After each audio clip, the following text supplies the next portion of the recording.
अधिकार और कर्तव्य एक सिक्के के दो पहलू होते हैं। सरकार का विरोध करना विपक्ष का अधिकार है, लेकिन दूसरे पहलू पे उसका कर्तव्य होता है कि विपक्ष को ये ध्यान रखना चाहिए कि उसका विरोध कहीं राष्ट्र की प्रतिष्ठा के प्रतिकूल तो नहीं हो रहा है या राष्ट्रीय हितों को क्षति पहुंचाने वाला तो नहीं है। पिछले कुछ वर्षों से हम लोग देख रहे हैं कि कांग्रेस पार्टी के राहुल गांधी का विरोध केवल सरकार का विरोध तक सीमित नहीं रहता है, वो कहीं न कहीं देश की छत को नुकसान धूमिल करने वाला होता है, उसको नुकसान पहुंचाने वाला होता है। ताज़ा बयान उनका कैम्ब्रिज का इस समय दुनिया में चर्चा में है।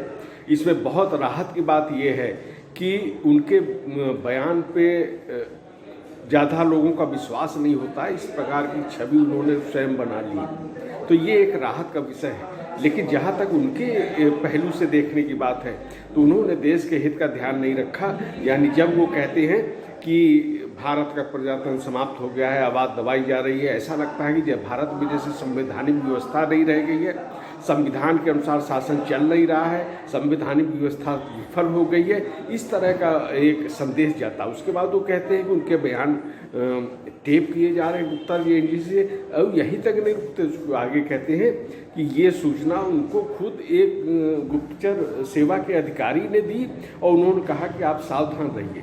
अब इसका निहितार्थ निकालिए आप, वो दुनिया को ये बताने चाहते हैं कि भारत की गुप्तचर व्यवस्था ऐसी है जो सरकार कुछ कहती है, अगर उनकी बात सही है तो सरकार जो कहती है उसमें भी वो जो जहाँ व्यक्ति को जाके बता दे रहे हैं, गुप्तचर सेवा में गुप्त रहनी चाहिए सूचनाएं, और वो भारत का गुप्तचर विभाग ये सूचना राहुल गांधी को दे रहा है। ये बहुत ही गंभीर विषय है और ये देश की प्रतिष्ठा के विरुद्ध है, देश के हित के विरुद्ध है, क्योंकि जो गुप्तचर सेवा होती है उसका पूरे दुनिया में राजनीतिक रूप से, कूटनीतिक रूप से, विदेश नीति के रूप में, आतंकवाद से निपटने के रूप में गुप्तचर सेवा का बहुत महत्व होता है। उसको इस हल्के ढंग में प्रस्तुत करना, और वो भी कैम्ब्रिज में जाके। और दूसरी बात, इसमें आप समय देखिए, एक समय ऐसा है इस समय कि भारत G20 का अध्यक्ष बना है और दुनिया के देश भारत की यात्रा कर रहे हैं। कुछ दिन पहले